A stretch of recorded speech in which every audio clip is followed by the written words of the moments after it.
పెళ్లి తర్వాత ప్రేమ ఎపిసోడ్ 12.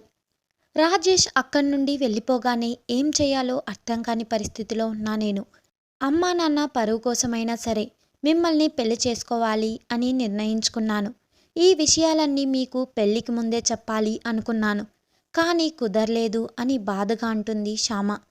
జరిగిందంతా విన్న కార్తీక్, సరే శ్యామ, నేను నీకు చెప్పాను కదా, నీకు ఇష్టమైతే మనిద్దరం ఇలాగే ఫ్రెండ్స్గా ఉండొచ్చు, లేకపోతే మనిద్దరం డివోర్స్ తీసుకొని ఎవరి జీవితం వాళ్ళని చూసుకోవచ్చు. ఏ విషయమో నువ్వు నిర్ణయించుకో, నువ్వు తీసుకునే ఏ నిర్ణయమైనా నాకు ఇష్టమే అని చెప్పి అక్కడి నుండి వెళ్ళిపోతాడు కార్తీక్. కార్తీక్ వెళ్ళిపోయినా సరే అక్కడే కూర్చొని ఉన్న శ్యామ జరిగిన విషయం అంతా విన్న తర్వాత కూడా ఈయన చాలా మెచ్యూర్గా ఆలోచిస్తున్నారు. నిజంగా సుమాక్క చెప్పినట్టు కార్తీక్ గారు చాలా మంచివారు అనుకుంటుంది శ్యామ. కాసేపటికి తమ గదిలోకి వెళ్ళిన శ్యామ మంచం మీద కార్తీక్ పడుకొని ఉండడం చూసి తను కూడా వెళ్ళి కార్తీక్ పక్కన పడుకొని నా ప్రేమ గురించి కార్తీక్ గారికి చెప్పిన తర్వాత నాకు చాలా రిలీఫ్గా ఉంది, ఈరోజు ప్రశాంతంగా నిద్రపోతాను అని అనుకుంటుంది. అటువైపు తిరిగి పడుకొని ఉన్న కార్తీక్ శ్యామ రావడము, తన పక్కన పడుకోవడం ఇవన్నీ గమనిస్తూ ఉన్నా. నువ్వైతే నీ ప్రేమ గురించి నాకు చెప్పి నువ్వు ప్రశాంతంగా ఉన్నావు శ్యామ, నీకు రేణు గురించి ఎప్పుడు చెప్పాలో నాకు అర్థం కావడం లేదు. చెప్తే నువ్వు ఎలా రిసీవ్ చేసుకుంటావో అన్న భయం నాకు ఎక్కువైంది. ఏదేమైనా సరే నీకు వీలైనంత తొందరగా రేణు గురించి చెప్పేయాలి అని ఆలోచిస్తూ ఎప్పటికో నిద్రపోతాడు కార్తీక్. మరుసటి రోజు కార్తీక్ను నిద్రలేపి కాఫీ ఇవ్వడానికి వస్తుంది శ్యామ. అప్పుడే నిద్ర లేచిన కార్తీక్ శ్యామను చూసి ఆశ్చర్యపోయి అలా చూస్తూ ఉండిపోతాడు. కార్తీక్ గారు, కార్తీక్ గారు, కాఫీ తీసుకోండి అని అంటుంది గట్టిగా శ్యామ.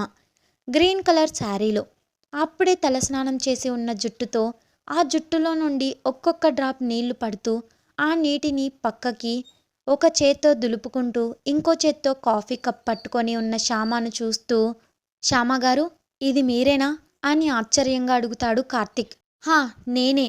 దానికెందుకు అంత ఆశ్చర్యంగా చూస్తున్నారు? ముందు కాఫీ తీసుకోండి. అంటే ఏం లేదు, ఇప్పటి వరకు ఏడుస్తున్న శ్యామానే చూశాను, ఇప్పుడు అందంగా ఉన్న శ్యామాను చూస్తుంటేను. అంటే మీరు ఇప్పుడు ఏం చెప్పాలనుకుంటున్నారు కార్తీక్ గారు? నేను ఇప్పుడు అందంగా ఉన్నాను అని నాకు కాంప్లిమెంట్ ఇస్తున్నారా అని అనుమానంగా ప్రశ్నించింది శ్యామ. కాఫీ తాగుతూనే, అందులో తప్పేముంది శ్యామ, నువ్వు అందంగా ఉన్నావు కాబట్టి నేను చెప్పాను, నువ్వు అందంగా ఉన్నావు అని నేను చెప్పిన దాంట్లో తప్పేం లేదు అని అనుకుంటున్నాను అని నవ్వుతూ చెప్పి అక్కడి నుండి ఫ్రెష్ అవ్వడానికి వెళ్ళిపోతాడు కార్తీక్. కార్తీక్ అలా నువ్వు అందంగా ఉన్నావు అని చెప్పినందుకే సంతోషపడిపోయిన శ్యామ ఈరోజు మొట్టమొదటిసారిగా కార్తీక్ గారు నేను అందంగా ఉన్నాను అని చెప్పారు, ఈరోజు నిజంగా చాలా స్పెషల్ అని నవ్వుకుంటూ కిచెన్లోకి వెళ్తుంది. కాసేపటి తర్వాత ఫ్రెష్ అయి వచ్చిన కార్తీక్ తను వేసుకోవాల్సిన డ్రెస్ షెల్ఫ్లో కాకుండా మంచం మీద ఉండడం చూసి సంతోషిస్తూ, శ్యామలో చాలా మార్పు వచ్చింది, నాకు కావాల్సినవన్నీ దగ్గరుండి చూసుకుంటుంది అని నవ్వుకుంటూ ఉండగా అప్పుడే గదిలోకి వచ్చిన శ్యామ, కార్తీక్ గారు, మీరు త్వరగా వస్తే వేడివేడిగా బ్రేక్ఫాస్ట్ పెడతాను కానీ అని అంటుంది కంగారుగా. అయినా ఇంకా కార్తీక్ నవ్వుతూ ఉండడంతో కార్తీక్ దగ్గరకు వచ్చిన శ్యామ కార్తీక్తో, కార్తీక్ గారు, మీరెందుకు నవ్వుతున్నారు? కొంచెం మాకు కూడా చెప్తే మేం కూడా నవ్వుతాము, అలా మీరు ఒక్కరే నవ్వుకోకూడదు అని అంటుంది వెటకారంగా. ఏం లేదు శ్యామ అని అంటాడు నవ్వుతూ.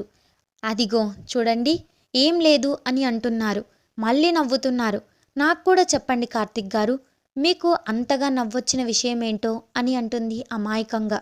ఏం లేదు, ఇప్పటి నుండి నా పనులన్నీ నువ్వే చేసి నన్ను బద్ధకస్తుల్లా తయారు చేస్తావేమో అని భయంగా ఉంది శ్యామ అని అంటాడు. హా, అయితే తప్పేముంది, నేను ఉంటాను కదా మీ పనులు చేయడానికి అని అంటుంది అంతే అమాయకంగా. కానీ ఎంతకాలం ఉంటావు శ్యామ, ఏదో ఒకరోజు నీ జీవితం నీదే కదా, ఇప్పటి వరకు నా పనులన్నీ నేనే చేసుకున్నాను, ఇప్పటి నుండి నా పనులన్నీ నువ్వు చేసావనుకో, నువ్వు వెళ్ళిపోయే టైంలో నాకు పెద్ద పొట్ట వచ్చేస్తుంది, నడవలేని స్థితిలో ఉంటాను, అప్పుడు నా పనులన్నీ ఎవరు చేస్తారు అని అంటాడు నవ్వుతూ.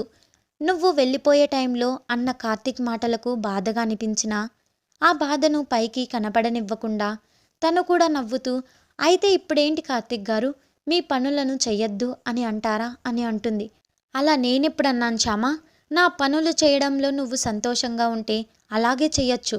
నాకెందుకో నీకు ఇంట్లో ఉండి బోర్గా ఫీల్ అవుతున్నావేమో అని అనుకుంటున్నాను. అందుకే నీకు ఇష్టమైతే ఇక్కడే ఏదైనా జాబ్ చూసుకో.